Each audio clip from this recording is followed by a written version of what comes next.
Hi friends, तो स्वागत है आपका कुंज इंग्लिश 01 में। अगर अभी तक आपने इस चैनल को सब्सक्राइब नहीं किया तो चैनल को सब्सक्राइब कीजिए, लाइक कीजिए, कमेंट कीजिए और दोस्तों के साथ शेयर कीजिए और बने रहिए अपने कुंज सर के साथ।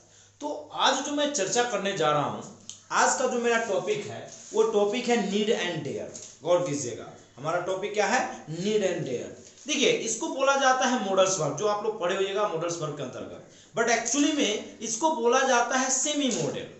अब गौर कीजिएगा, इसको हम लोग क्या बोलते हैं? Semi model. अब मेन वर्ब के रूप में भी यूज होगा और मॉडल्स के रूप में भी यूज होगा। तो मेन वर्ब और मॉडल्स दोनों के रूप में यूज होगा, साथ साथ यूज होगा। उसको हम लोग बोलते हैं सेमी मॉडल्स। क्या बोलते हैं? Semi models. तो ये हमारा सेमी मॉडल है नीड और डेयर। क्या है? नीड और डेयर। कोई हमें अगर पूछेगा कि नीड और डेयर को सेमी वोवेल क्यों बोलते हैं, तो हम लोग वहां पर रिप्लाई कर सकते हैं, जवाब दे सकते हैं कि नीड और डेयर मॉडल वर्ब का भी कार्य करता है और मेन वर्ब के रूप में भी प्रयोग होता है, इसलिए इसको हम लोग क्या बोलते हैं? सेमी मॉडल बोलते हैं। अर्थात मॉडल वर्ब आपको 11 होता है और 2 सेमी मॉडल होता है। तो अब जो हम आपको बताने जा रहे हैं कि आखिर नीड और डेयर का यूज कैसे वो मेन वर्ब भी है और मॉडल्स वर्ब भी है। तो आप यहां पर गौर कर लो, मैंने आपको अभी क्या बताया कि यह मेन वर्ब के रूप में भी प्रयोग होगा और मॉडल वर्ब के रूप में भी प्रयोग होगा, और ये चूंकि दोनों फॉर्म में यूज होता है इसलिए हमने इसको क्या बोला है? सेमी मॉडल बोला है। तो मैं एक एक करके एक्सप्लेन करता हूं, जरा गौर कीजिएगा। जैसे एक सेंटेंस हमको दिया, he needs his help, ये कह रहा है he needs his help, I need your pain, I need your pain। या डेयर में है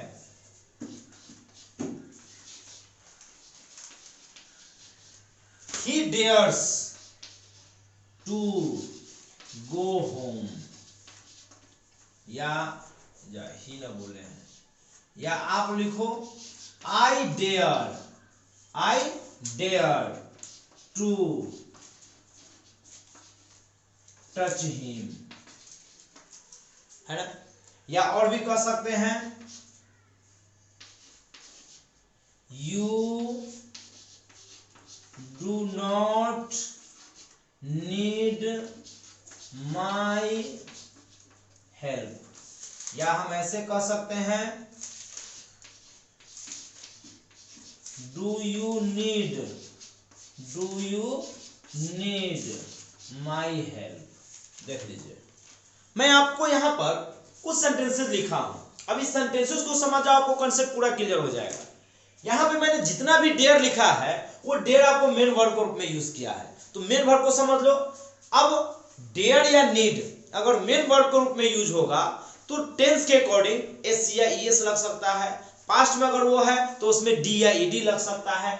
जैसे मैंने यहां पर लिखा है ही नीड्स हिज हेल्प, जरा गौर कीजिएगा।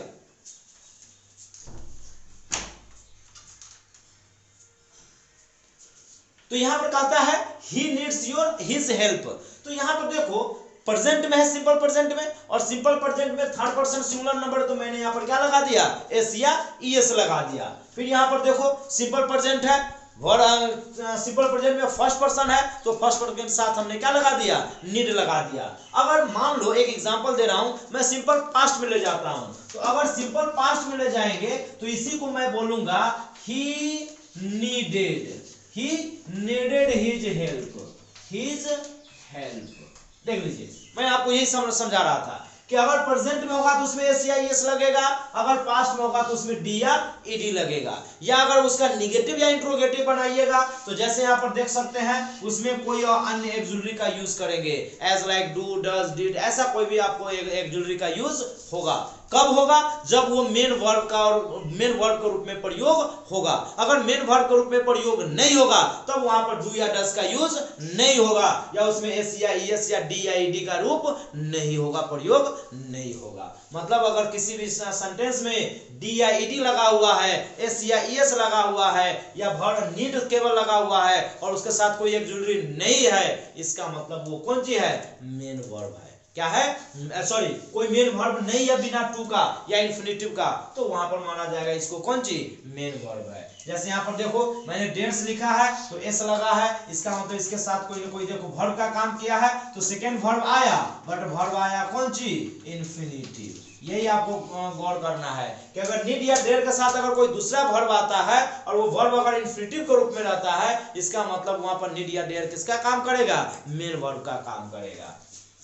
या नहीं तो अगर एस या एस नहीं भी लगा रहेगा और उसके साथ कोई और वर्ब आएगा तो इन्फिनिटिव के रूप में अगर आएगा तो यहाँ पर डेयर किसका काम करेगा, मेन वर्ब का काम करेगा। जैसे मैंने आपको यहाँ पर बता दिया है, you do not need my help. देखो मैंने यहाँ पर एक जुलरी का यूज किया, इसका मतलब नीड यहाँ पर काम कर रहा है कौन सी का, मेन वर्ब का। जिससे यहाँ पर भी हमने एक जुलरी लगा दिया डू डज, तो यहाँ भी नीड काम कर रहा है किसका, मेन वर्ब का। यहाँ भी डेयर किसका काम कर रहा है, मेन वर्ब का, क्योंकि इसके साथ जो वर्ब है वो इन्फिनिटिव के रूप में है। यहाँ भी काम कर रहा है किसका, मेन वर्ब का। क्यों कर रहा है, क्योंकि उसमें एस या ईएस लगा हुआ है। यहाँ भी क्यों क्या काम कर रहा है, मेन वर्ब का, क्योंकि इसके साथ कोई मेन वर्ब है ही नहीं। और मॉडल अगर होगा तो उसके साथ कोई ना कोई मेन वर्ब रहेगा, और कौन सा रूप में, फर्स्ट फॉर्म में रहेगा। तो देख लो यहाँ पर फर्स्ट फॉर्म नहीं, इन्फिनिटिव है, यहाँ कोई मेन वर्ब भी नहीं है, इसका मतलब खुद ये मेन वर्ब है। यहाँ भी ये किसका काम करेगा, मेन वर्ब का। तो आई होप आपको नीड और डेयर मेन वर्ब का रूप आपको प्रयोग समझ में आ गया होगा। अब हम लोग यहाँ पर बताने जा रहे हैं कि इसका हम लोग मॉडल के रूप में यूज करेंगे। तो मॉडल के रूप में यूज करेंगे तो क्या होगा, तो चलिए हम लोग देखते हैं इसके मॉडल के रूप में प्रयोग। तो देखिए अब आपको जो मैं बताने जा रहा हूं वो मॉडल के रूप में बताने जा रहा हूं कि मॉडल के रूप में क्या होगा।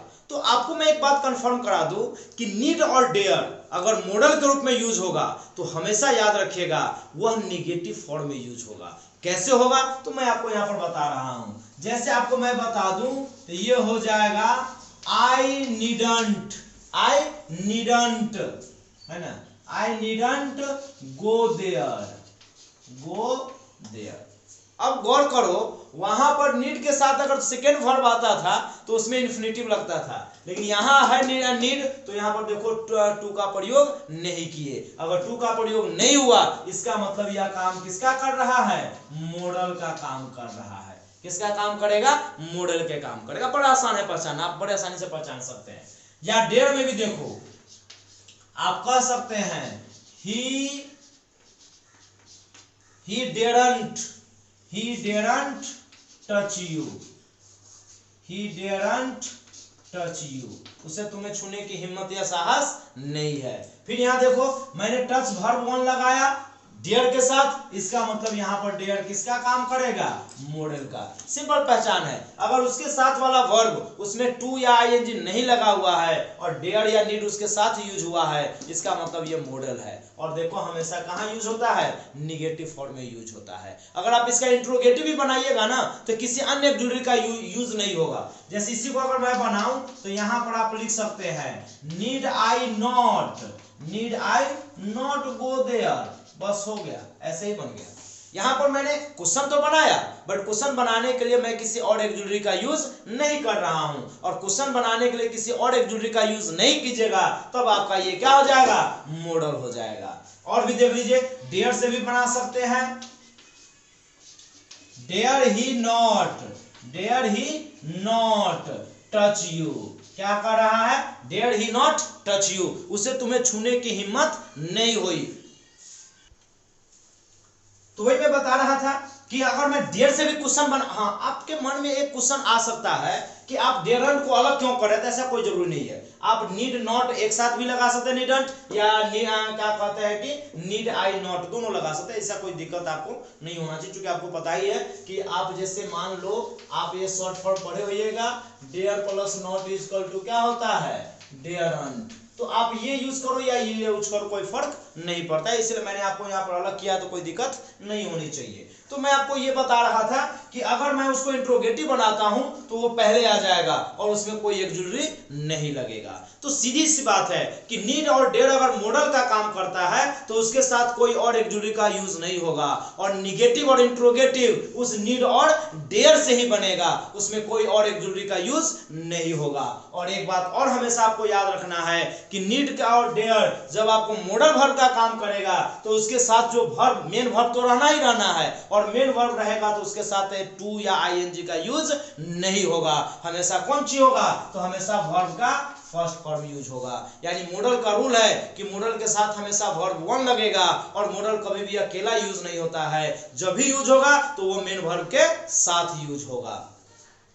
अब नीड का यूज करेंगे क्यों, डेयर का यूज करेंगे क्यों, तो आपको सीधा बात याद रखना है, नीड का यूज हम लोग तब करते हैं जब हमको ये दिखाना होता है आवश्यकता जरूरत, और आवश्यकता या जरूरत दिखाना होता है तब हम लोग नीड का प्रयोग करते हैं। और हिम्मत या साहस का बोध कराना होता है तो हिम्मत या साहस के लिए हम लोग डेयर का यूज करते हैं। जैसे मैंने लिखा है dare he not touch you, उसे तुम्हें छूने की हिम्मत नहीं है, dare he not touch you, उसे तुम्हें छूने की हिम्मत नहीं है। Need I not go there, मुझे वहां जाने की जरूरत नहीं है। तो डेयर का यूज हम लोग तब करेंगे जब हिम्मत या साहस का अर्थ व्यक्त कराना हो, और नीड का प्रयोग तब करेंगे जब आवश्यक या जरूरत का बोध कराना हो। तो मुझे लगता है कि आपका यहाँ नीड और डेयर का अच्छा से कंसेप्ट क्लियर हो गया होगा। अगर अभी तक आपने चैनल को सब्सक्राइब नहीं किया है तो चैनल को सब्सक्राइब कीजिए, लाइक कीजिए, कमेंट कीजिए और दोस्तों के साथ शेयर करना बिल्कुल ना भूले। तो बने रहिए मेरे साथ, अपने कुंज सर के साथ, चैनल को सब्सक्राइब कीजिए और फिर हम आपको मिलते हैं एक नए वीडियो में, एक नए इंटरेस्टिंग और रोचक और ज्ञानफुल यानी कि नॉलेज वाले वर्ड वीडियो में।